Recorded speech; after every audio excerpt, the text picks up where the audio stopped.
This lesson builds the case that countries that rely heavily on the market system tend to have higher standards of living than countries that rely heavily on government control of the economy.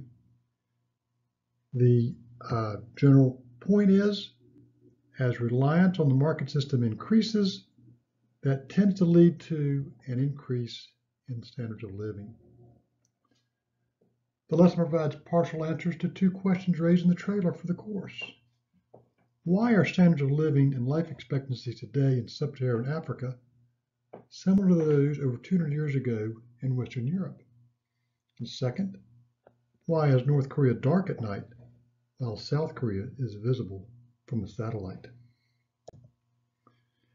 You might care because learning how to improve standards of living can help people escape grinding poverty and live longer, healthier lives. We have 7 main points. First, why might standards of living increase with the extent to which a country relies on markets and maintains clearly defined property rights increase? The logic is simple. Countries are rich when their resources are productive. People who know that they can keep or sell what they produce have a good incentive to work hard to produce much.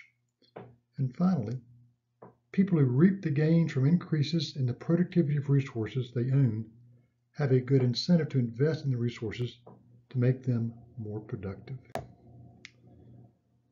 What determines a country's standard of living? A country's standard of living depends upon its ability to produce goods and services. Countries that rely heavily on markets tend to have high values for the Index of Economic Freedom published by the Heritage Foundation. Countries that maintain clearly defined property rights tend to be free from perceived corruption as measured by the Transparency Organization. What does the evidence show about the link between reliance on the market system and standards of living? A substantial body of evidence indicates that the market system tends to lead to high standards of living.